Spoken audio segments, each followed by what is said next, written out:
Greetings, folks, and welcome to the Electromaker podcast. Thank you so much for joining me. This week, we're going to be looking at a little bit more from Embedded World. We also look at a couple of new items that you can buy, including one ESP32 board, which has a couple of nice additions to it. There's also a quick look back at Electromaker of the Month from October. We usually do that a little earlier in the month, but we've just been so busy. But yeah, this time round, the level of the projects was all absolutely amazing. The winning project this month was kind of special, though. Partially because the film that they made alongside the build is almost like its own short. Well, it's a short film. It's a short kind of semi-science. Well, it is a science fiction film, but it's also documenting the build. It's really, really worth taking a look at. It really is.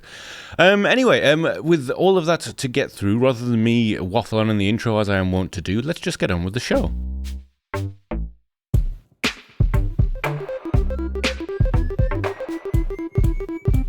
We are going to start this week's show by looking at the Electromaker of the Month. Now, these are projects that have won prizes from Electromaker for essentially being, well, great. We have a panel of judges that look through projects each month. And so if your project was submitted between, say, the start of October and the end of October, you would have been eligible to win this prize. And it really is any project that is put up on the site. Although our judges are looking for a few things, the quality of the documentation, also the scope of the project, and in some cases, it's also the scope of the project within a person's means. So, for example, someone who is putting up their very first experience with the Arduino, maybe they're just getting it blinking lights for the first time and getting sensors working for the first time. If the documentation of that is good, then that's something that could equally win as much as any super complex prize. However, this month, a super complex prize has won. So we'll come on to the winner in just a moment, but before we do, this is what the winner, wins. It is a bunch of Nordic Semiconductor prototyping gear, a Thingy 91, which is a cellular little kit we've talked about a few times this year, along with the NRF 5340 development board, which is sort of the workhorse development board for all things Bluetooth Low Energy. And a tile as well, which is one of those little IoT tile things. And of course, you can't beat a good mug. And the winner also gets some Electromaker swag, including one of our t-shirts and a few other things, and a $50 Amazon gift voucher. Second and third win a big pile of Nordic swag as well, including the NRF 52840 dongle, which until I actually got my hands on one, didn't realize that it's a fully featured development kit. It's just in dongle form. You plug it into the USB port of your laptop, but it has GPIO pins. It has everything you need to get started with Bluetooth Low Energy. And it works with the same suite of tools as everything else that Nordic does. So NRF Connect works with the programmer. It works with the I forgot what their IDE is called. Is it just called Connect? Oh, NRF Desktop, whichever. And you also get a bunch of nice Nordic swag as well. Second and third also get the same Electromaker swag too. So that's what Electromaker of the Month is. It's been happening every month this year. There is only going to be one or two more Electromaker of the Months of this year. And we'll be continuing next year in one way or another, I think. But this has been an incredible year, really. Every year we've had a load of fantastic projects and people really have stepped up to the occasion. Now, on to third and second place. Third place was the Galdino handheld computer, and don't let this kind of quite smart-looking case fool you. This is a hobby project. Now, someone got the PCBs made in order to make it a little bit more pro, but this started off, if we actually go to the page, as an attempt to make essentially just their own kind of keyboard. They just took some proto board, stuck a lot of buttons on it, and tried to work out how do you make this speak to something. Stuck it in a case with an ESP32, and slowly over time. This is a bit, the way that this is formatted is strange because this is earlier and then you go up for later, but slowly over time they came together with their completely custom PCB, which incorporates a bunch of switches, a color touchscreen, and an ESP32. And yes, it might look a little bit like a calculator, and it can absolutely do that. It has a math engine on it. It has the Eigenmath math engine on it, which at the time of this project being created did not have an ESP32 port. They ported it themselves.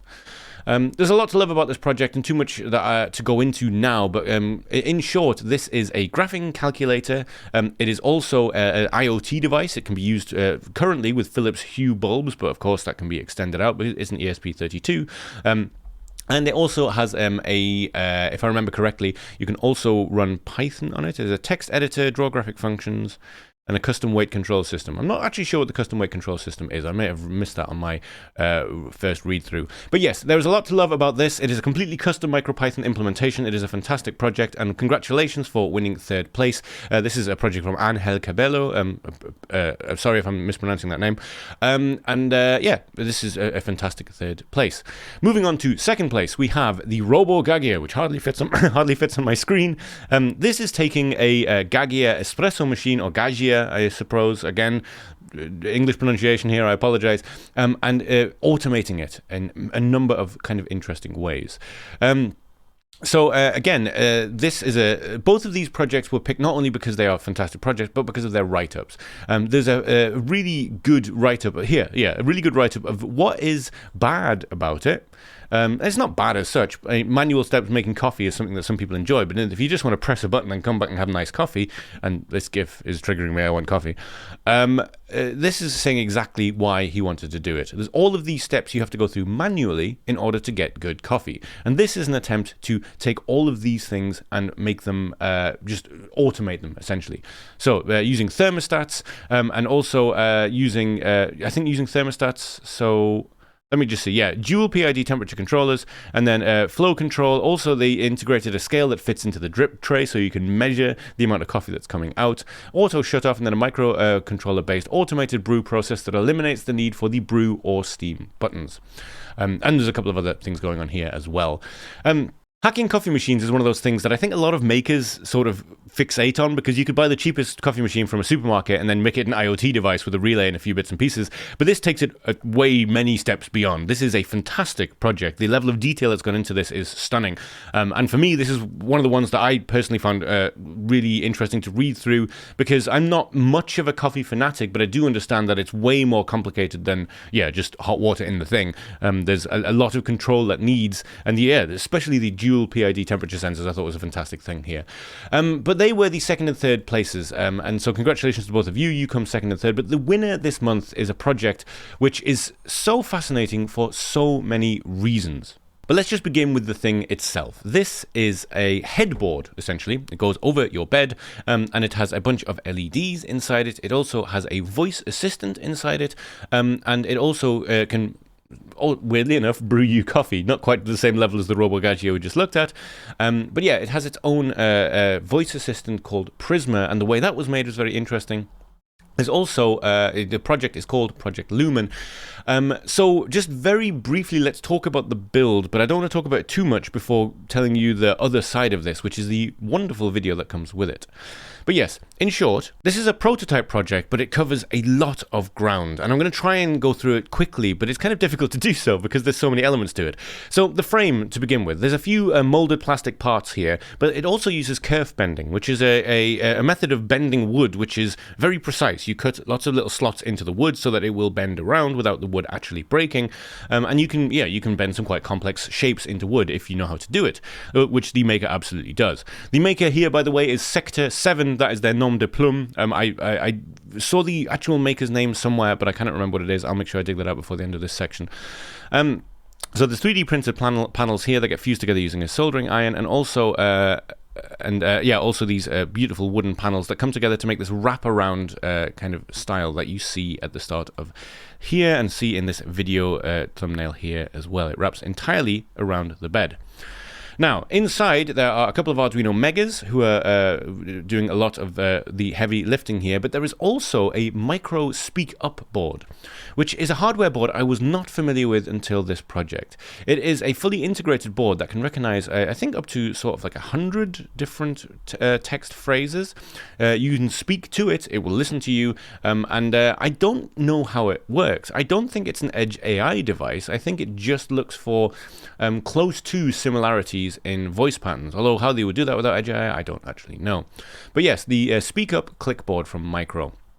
The voice assistant that replies to you was done in a super interesting way also. This isn't a voice assistant in that they didn't just stick an Alexa or a Google Home, the Google Assistant in there. You can do that. You can stick an Alexa in a Raspberry Pi, anything that runs Linux you can put an Alexa into. But instead they decided to make their own voice assistant piece by piece by coming up with every possible reply phrase that they think that they need for the project, and then putting it into Amazon's text-to-speech symbol, making them all separate MP3s and triggering them using an Adafruit MP3 trigger board with the little SD card that goes into it. You probably know them quite well from lots of Halloween projects because you just number your files one by one, and it will play a random spooky sound when someone crosses a sensor or something like that. In this case, the Speak Up board and the MP3 board go together to make a fairly convincing voice assistant, and the voice assistant is called Prisma. Now, I wanted to kind of briefly go over the hardware of the project and, show you that it does actually look incredibly beautiful. It's a very polished build, so that I could then essentially spool back to the other side of this, which is that this is not just a hardware project. This is basically a short film based around a science fiction premise. I urge you to go and watch this short film. Essentially, I don't want to spoil it at all, actually. I really love the way it's done. I really love this approach to hardware documentation. I've never come across anything quite like it. But needless to say, it is a beautifully shot short film on the subject of making this headboard, but it doesn't quite follow the narrative that you expect it might. It's not scary, it's not weird. It's just, it's not your average someone like me talking to the camera saying, hey, so I made this thing and here's how I made it. I'm going to leave it at that for now, but Sector 7 is clearly a very, very talented maker, and this is the project that won the Electromaker of the Month this month. So that has been the Electromaker of the Month for October, and yes, Sector 7, congratulations on the win. You'll be getting all of this Nordic semiconductor prototyping gear, and we'll be in touch with you as to how we can get it out to you. And I'm really happy with Electromaker of the Month as a concept. I really love the idea of us being able to celebrate the fantastic project on our site. Of course, you don't have to win Electromaker of the Month to be featured on the show. We always feature projects on the Electromaker Show that we like. But the idea that we can actually physically give back to people who've made something wonderful and say, hey, look, here's more hardware to make more awesome stuff with, really means a lot to me. Hopefully we'll be able to keep going with the Electromaker of the Month past the end of this year, but there's at least 2 more Electromaker of the Month prizes to give away. So let's find out what they are. But for now, let's get on with the show. Moving on to Hackaday with the news that the USB to I2C library that's been kicking around for quite a while now is based on the AT-Tiny85 or AT-Mega85, not sure. But essentially it was a library that allowed you to just control I2C devices directly over USB on any Linux, Mac or Windows system. It has now been ported to the Raspberry Pi Pico. And that's what we're looking at right here. This Hackaday article is talking about exactly that. Once the Pi Pico came out, it was one of the things that immediately came to mind to me, is that as well as the thing itself being a fantastic piece of hardware, is that with a bit of custom firmware and the fact that it is USB compliant, you can use the PIOs for attaching a PC to pretty much anything. That was sort of my thinking. It was a thought that never went any further, but it seems like I'm not the only one who's thought of this, because this essentially is exactly that. It takes the original idea of USB to I2C, puts it on the Pico, and allows you to just use any I2C devices with a computer.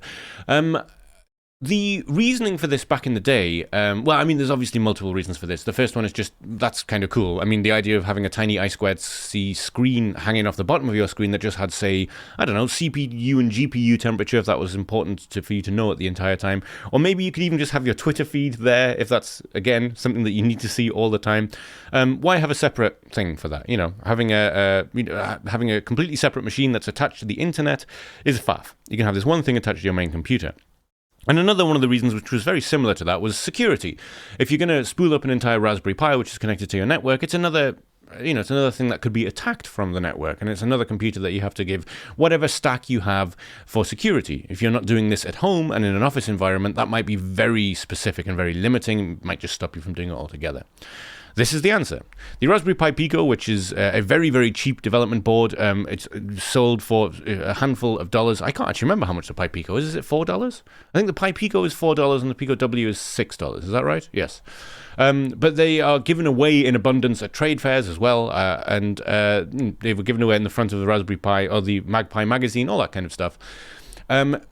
Great little boards to learn various things on, and now you can use it as an I2C adapter that plugs directly into the USB port of your computer. And of course, bad Apple, because it is important that it is on every single screen, everywhere, always. If you are interested in this, I will link the Hackaday article here.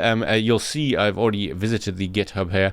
The GitHub essentially is just a GitHub where you can clone it and use it. You use it the same way as you do the old library. There's a few instructions here as well. But essentially, if you are using Linux, as you say, you can drag and drop the UF2 onto the Pico, attach it to your system, and you will get a dev I2CX device, and then you can use it in your user space code. You can use it exactly how you would with any other attached device in your code. If you wanted a temperature sensor attached to your computer that wasn't one of the internal temperature sensors, this is probably the easiest way that you can do that now. I just thought I'd point it out because the original USB to I2C project was a really nice idea. And you don't always want to attach I2C device to a microcontroller or a Raspberry Pi. Now you can attach it to pretty much any computer you want. The Electromaker Show currently has 2 ongoing contests that you can enter just by leaving comments on this video or on our social media. And there's 2 things that you can win. Currently, we have the Power Profiling Kit 2. This is prize number 1.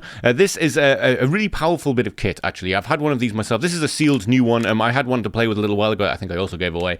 Essentially, you can attach this to any hardware project you have. And there are software tools that are free from Nordic that will allow you to get really in-depth as to how much current your project is using. It was used heavily also in the Electromaker Educator video, which you can find on our channel that was put out relatively recently.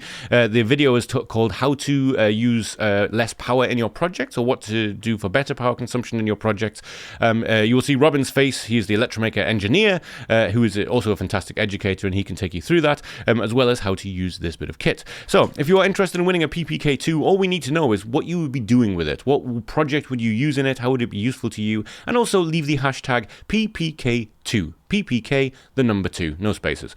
And that just means we can find all of the entries. And we'll be drawing that probably on next week's show. However, there is one other contest that we have going. Because you may remember on last week's show, if you saw last week's show, we talked about the Inkplate 2. And this is a fantastic small e-paper display. And the guys behind Inkplate have been doing this for a while. There are big ones, there are black and white ones, there are lighter ones, there's a color Inkplate. This is a 3-color display. And in fact, I have one here. This is one of the early prototype models, but it is a finished model. It's not early prototype. What are you talking about, Ian? This is a very late prototype model, I suppose is what I'm trying to say, because this is exactly what is here. It is an ESP32 on the back, and it is an e-ink display on the front, a 3-color small e-ink display. And yeah, it's really, really fun. I've had a bit of a play with it. You can, of course, just program it, because it's an ESP32, you can program it however you want, but they've also got Arduino support, they've also got MicroPython support. You can even just plug it into the USB port and then just talk to it over serial, and you can directly say what should go on the screen just by sending serial commands. You can send draw commands over serial. It's really kind of an awesome little thing. So there are 20 days to go left on the Kickstarter, and when this Kickstarter finishes, to celebrate the end of their Kickstarter, I'm going to give this prototype away to one of our audience. So again, it's very similar. If you would like to win this, all you need to do is tell us what you would use it for, and leave the hashtag Inkplate2. You can enter in one comment, you can enter for both of these things, but if you do win, if your comment has both hashtags in it and you win one of them, you then can't win the other, if that makes sense. But if you've got 2 separate entries, totally fine. We only take away duplicate entries for the same thing. So you can enter both of these things. I probably didn't need to explain that, did I? Let's get on with the show.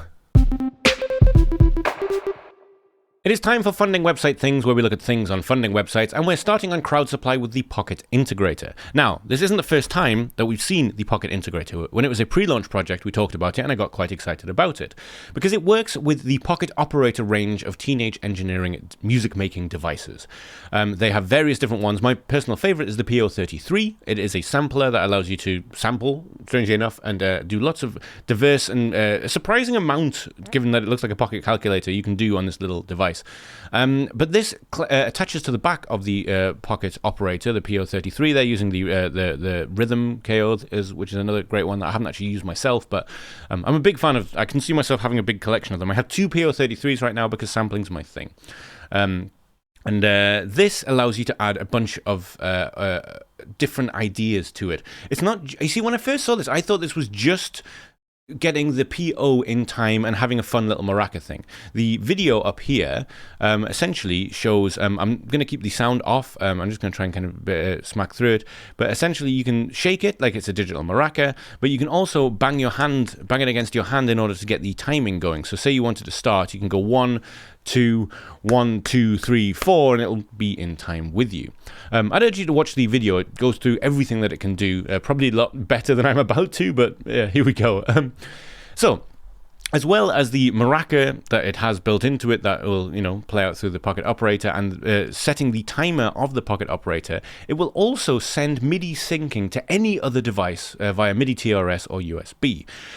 Pocket operators use their own proprietary form of clock, which is called PO step, I think, and it's their control voltage is sent in pulses. That's how it works. This decodes those, and it sends out digital and digital analog MIDI MIDI clock signals. Right, tripped over my words a bit there. So you could use this to sync with various other devices, not just other pocket operators, which is kind of cool. Another thing that I really like is the fact that it replaces the batteries on the PO33. The PO33 uses AAA batteries, and they do last quite a long time, but it's still very annoying to have to constantly carry batteries around, especially in an age now where everything plugs via USB. This will just plug straight into a USB charger or a USB battery, and you don't have to take batteries around with your PO anymore. This is the bit that I think is super interesting, though. The Pocket Integrator implements a USB-based serial wire interface for programming and debugging the EFM32 Leopard Gecko microcontrollers on the Pocket Operator. So, if you have a PO that you're willing to risk bricking, you can put custom firmware on it, which is amazing. Because the Pocket Operator, one of the things that I wished I could do with it is hack it and spend a bit more time actually seeing if I could add or take away things. And yes, at my own risk, but I'm that kind of person. I like that. So, there's a lot more to this. I would advise coming and having a look at the page. I know this is a niche product. I know if you don't have a Pocket Operator, you're probably not going to want one of these. But given the fact that Pocket Operators are very, very worth the money, unlike everything else Teenage Engineering makes, a slight aside just for a moment here. The synth world is something which I do kind of cross over into a little bit here on the Electromaker Show because of, you know, people making their own synthesizers. But if you're not familiar with the synthesizer world, as a brief and trying to be as nice as possible way of putting it, Teenage Engineering have ruffled a few feathers by putting out some obscenely expensive gear, which is quite nice, but is seen by nobody as really necessarily worth the amount of money they're asking for it. But by the same time, having put out the Pocket Operator series, which are some of the best budget instruments for digital music creation that you can probably get. I think that's probably put it quite nicely. This is a tool for the latter category. So even if you don't have a Pocket Operator, you might want to spend the £60 or £70 to get one in order to use this bit of kit, because this adds a lot of fun things to it. Anyway, the main reason I wanted to come back to this is so we could find out how much they would want for it. All in all, they want $99 for the Pocket Operator, and that is including the sync cable as well, which is about the price of various other Pocket Operators. So I suppose if you are someone who likes the Pocket Operator, you could see this is just an extension of your collection. You can also get the USB Type-C to Type-A cable from them if you want. I'm sure you could probably source your own as well. But yes, this is the project. This is the thing. This is the project. It is now live. They have 28 backers, and they have 13 days left in order to actually get the $30,000 goal that they want. Who knows? It's 2 weeks. There's a lot can happen in 2 weeks. If you are interested in this project, however, I wouldn't sleep on it. I would give them your support now in order to get this thing made. Moving over to the Blue IO 832 Mini. Now, this is a pre-launch project on Crowd Supply still, and just in case you're wondering, when it comes to pre-launch projects like this, there's no way of knowing how much it's going to cost or when it's going to appear, but if you would like to know more, you can always put your name in the box here. In fact, I'm going to do it for this one because I would like to know more about this one when it goes live. But what we know about it right now, it is a Bluetooth Low Energy Development Kit based on the NRF 52832 system on chip. That's this here. And it has its own app, which I think is quite interesting. So if I mute this, we can play this just quickly, and I will skip through it. As always, I would advise coming and watching this video yourself. I'm not going to sit through all of it with you right now, but essentially here is the Blue, I've already forgotten the name of it, the Blue IO 832 Mini. It's right there, and they are wiring it into a USB port. In front of them they have an iPad, and up here they have a terminal program. Now, this app is their app, and that's what they're bringing up on the iPad.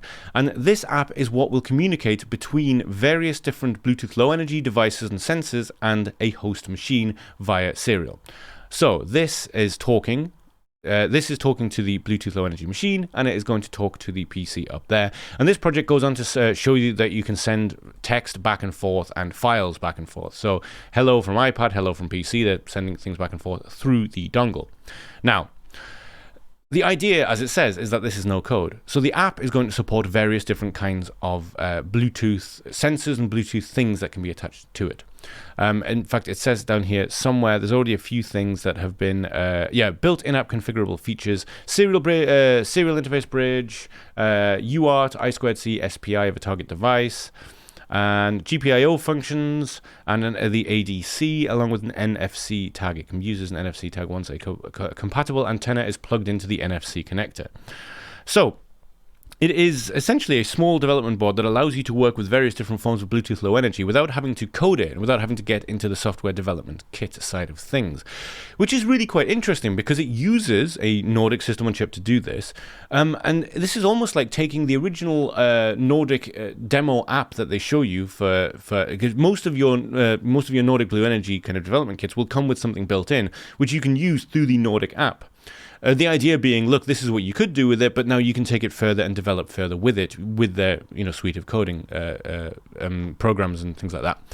This is a bit different because it's saying the app is going to do all of that for you. You can talk to various different devices without having to use code, and it will talk via serial back over to your main computer.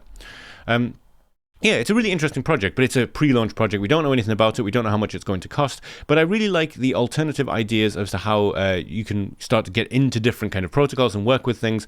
If you don't need to know the Bluetooth Low Energy stack, why know it? If it's only a small part of your larger project, then yeah, sure, take the serial data and incorporate that into your code on your client machine instead. Why not? If it's something that you do know a little bit more about than I do, and you're seeing something that I'm not, of course, as always, let me know in the comments. I make my living by talking about things enthusiastically. I do occasionally make mistakes. But this looks really fun. I'm really looking forward to seeing how much it's going to cost when it goes live. And of course, like many things like this, we will come back to it when it goes live to see the cost and to how much it will cost you to get one, and any more developments they put updates about the system as well. Many of the things on this week's show are featured on the Electromaker blog, and of course the projects are featured on the Electromaker project site. And if you are there, feel free to drop by the Electromaker store as well. If you do want to support this podcast, it's the best way that you can do so. Buying things from us directly finances everything that we do. We don't have sponsorships in our podcast, we don't have adverts on our YouTube videos, but we do have an online store. So next time you're thinking of starting up a project or buying Christmas presents, consider shopping at the Electromaker store.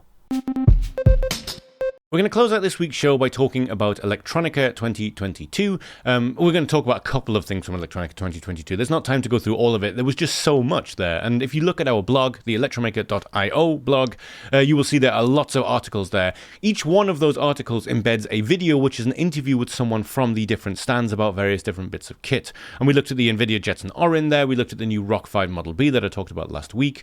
We also looked at a pretty awesome robotic chess player that plays chess and is a robot, strangely enough. The two things that we're going to talk about are Infineon. They had some very interesting NFC-based locks. And we're also going to talk about Stephen Hawes. Before we go on to that, though, just a couple of new products that I thought looked sort of interesting. We're starting on CNX Software for a very brief look at the OrangePi 14-inch portable monitor. This is going to cost $59, and I'm really going to whip through this because essentially it is a fairly low budget 1920 by 1080 display. It takes USB-C, it also takes HDMI, and it is, well, It is a monitor. It is a portable monitor. It does have built-in speakers. It has a little stand, as you can see there. It is available on AliExpress, and you can find the AliExpress link early in this article here. There we go, yep. And I'll link this article in the description. It doesn't surprise me all that much that OrangePi have put this out because they've been putting out SBCs like the OrangePi, strangely enough, for the longest time. And they recently put out the OrangePi 400, which I noticed shows up here in their promo shot of it. And it's a very nice, simple way of adding either an extra monitor to a laptop or using it with something like this. As you can see here, this is quite a nice little compact setup. And it's also a fairly nice budget setup for what would essentially be a decently powerful-ish desktop device. I haven't had my hands on an OrangePi 800 yet. I'd love to have a fiddle with one and see how it stacks up against the Raspberry Pi 400. Hardware-wise, they're not that dissimilar, but obviously with OrangePi, you have to think about software and how well supported it is. But yeah, I'm just putting it out there. This exists. It looks kind of cool. I haven't got my hands on one yet. Maybe we can get our hands on one to give away, but we'll just have to find out. But yes, OrangePi appears are branching out of SBCs. Staying on CNX Software for a look at the Lowlin S3 Pro. Now this is an ESP32S3 based device, and it comes with a bunch of nice features. Now there's a lot of USB, there's a lot of ESP32 development boards out there now. I understand that you might be kind of thinking, why should we care? There's a new one every week. But there's a number of nice features here that are definitely worth looking at. So, for example, it has a micro SD slot for local storage, which is not something you see on every development board, especially microcontroller-based development board. It also has all the usual ins and outs you'd expect, ADC, I2C. It also has a DAC out, which is synthesizers. But it has a battery unit on board. It has a battery connector on board, with a battery management system on board. It also has a display port, which is something I thought was quite interesting. Display IF, display port for TFT and EPD displays. I'd be interested to see what the software support for that is like. I haven't messed around with displays on ESP32s much. Certainly not this kind of display, at least. And there's a couple of other small quality of life things. USB-C connector, always nice to see that. And these things are now available for $9.50 on AliExpress, which again is actually pretty cheap.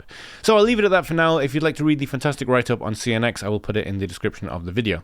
Now, moving on to Electronica 2022. This is a video of me interviewing someone from Infineon about one of their amazing little battery systems. Now, battery-less systems, that's the important part. This padlock has a very small circuit inside with a solenoid, and what he's about to do is use his phone to charge that circuit. There's a capacitor in there, and a very, very low-powered microcontroller, and it's going to, pop the lock open like that. Kind of amazing. The NAC 1080 is what is running this. It is a ARM Cortex tiny little low-powered microcontroller, and essentially that's what's doing the brokering. The phone, the NFC signal from the phone powers up the microcontroller. That is what is used to do the handshake, and of course, if the handshake is right, it will pop it open. However, what is kind of amazing, and also if you're looking in the background here, can I make this full screen? I can, and I'm out of the way. Excellent. What you're seeing here is a sort of blown up version of it. You can see that the inside there is a little kind of gantry that moves back and forward with a motor, and you can see me trying to get it in the right spot so the camera can see it. And yeah, there is no batteries here at all. I don't know if you get a good shot at the circuit itself, but it truly is just a microcontroller, a capacitor, and a couple of small components attached to a motor. All of the power is being driven out of the phone's NFC signal. And again, this is it opening a safe. The really impressive part, and I'm hoping we get to see it, is the lock. Yes, now, the main reason that this was something that I found kind of amazing is that we are used to the idea of smart locks these days. Great. And smart locks work with, well, power. And they might have batteries in them, they might be attached to building power, whatever. However, if something goes wrong with that and the lock loses power, the only way that you're going to be able to open it is by using battery probe points in order to power the lock up again and then open it using a normal way that you would, say your entry card or whatever. NFC allows, Infineon's new chip allows you to add this to already existing locks, and so if they do lose power, you can just get your phone out and it will push the lock open.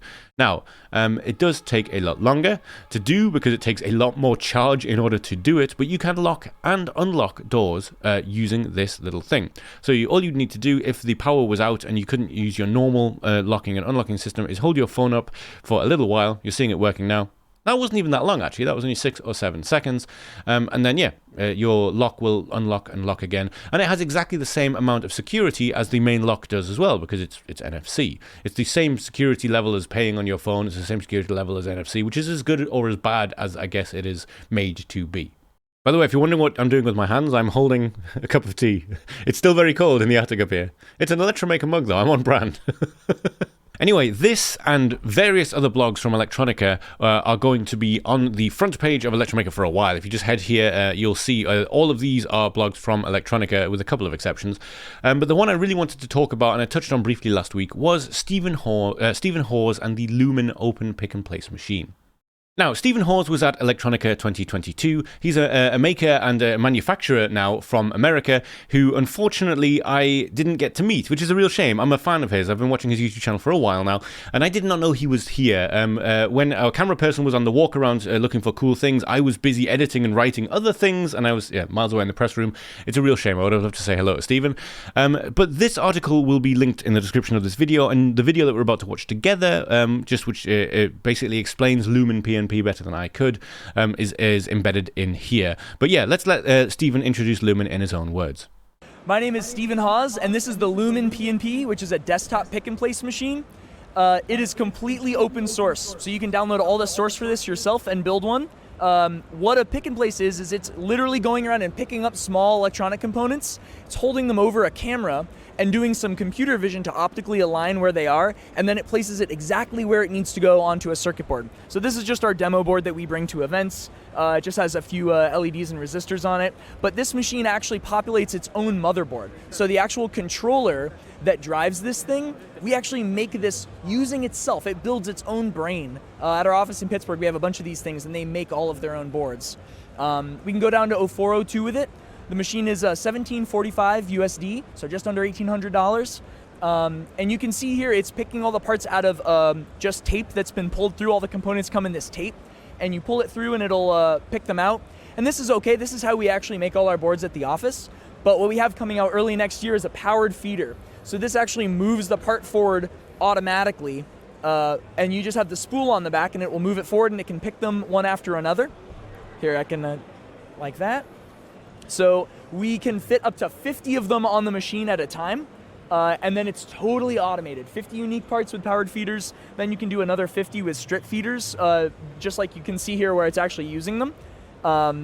And that means you can do a board with up to 100 unique parts on it.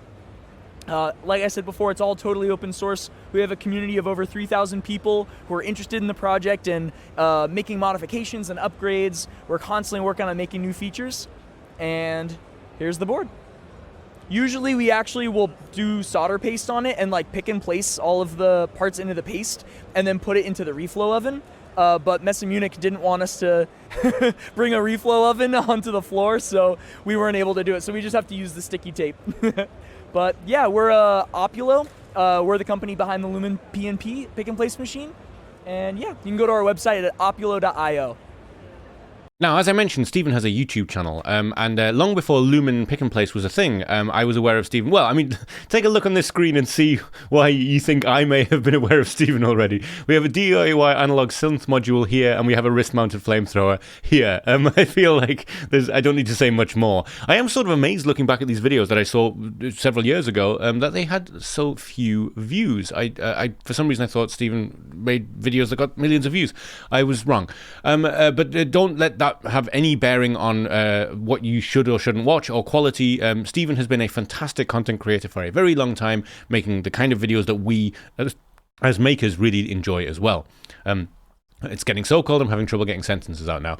But yes, as you go up the history of Stephen's YouTube channel, you will notice that, for example, there was this, the glow tie was a big project that he was essentially a bow tie, which was a network attached device. The thing itself is amazing as well, actually. The introduction video for the glow tie is just here. And it was during this project that he basically decided, okay, I don't want to have to hand solder thousands and things again. Let's start putting together an SMT pick and place. And here's the first video. 2 years ago, I'm picking it and building a pick and place. If you want to know the history of Lumen and how this thing came together and why such an incredible piece of kit turned out to be an open source project, which you heard right, is available for $1,800. That's incredible. $1,800 for a decent medium-sized pick and place machine. It's unheard of. Stephen's channel is absolutely fantastic. He doesn't really need a bump from us, I don't think. But like I said, I was always under the impression that he had a channel. He was one of the big ones I thought in my head. I must have him mixed up with someone else. I would love to have a chat with Stephen at some point. I'm gutted I missed him at Electronica. At some point, I'll see if I can get him on the Electromaker podcast so we can chat about how you go from being someone who makes things on YouTube to essentially making what might be the best budget option for a pick and place machine for people who are just starting out now. I certainly think that when the Lumen Pick and Place version 3 kits are available, it's something that I will consider for sure, because one of the big problems that I have is, I don't want to buy one of the built ones anyway, because it'll just cost an absolute fortune in shipping. I feel like a kit might be easier. Could be wrong about that. One of the big problems I have with getting any synthesizer designs or anything like that together is the future-proofing of it all. I have various reference designs that work, but the idea of ever self-making anything that I could sell is just so impossible with the little time that I have. The idea that something like this would be available and affordable for someone like me is just incredible. So yeah, Stephen Hawes, fantastic YouTube channel. Seemed like a thoroughly lovely bloke. Wish I could have met the guy. I will leave a link to, his YouTube channel is linked in the blog blog article we just looked at. I just wanted to give this channel a shout out in case you weren't familiar with it. There's a lot of really fascinating stuff if you are into making your own stuff in general. And like I said, go back a little way and there's custom Eurorack stuff and making a synth sequencer and wrist-mounted flamethrowers. I don't need to say more than that, surely. That was the podcast for this week. Thank you all so much for joining me. Thank you for the continued support. And yes, as this year winds down, we have a couple more episodes coming out. There'll definitely be a regular show next week. As to after that, we'll have to see, because I'm visiting England again for the very first time since before the pandemic. It's been many years since I've seen my homeland. And I will be taking some equipment with me to make the show with. We'll just have to see how it all lands. But there'll definitely be some kind of Electromaker Christmas extravaganza, whether that is a full show and podcast or something that is more kind of a live stream type affair. We will have to wait and see. But for now, I hope you have a safe, fun and creative week. Thank you as always for joining me, and I'll speak to you soon.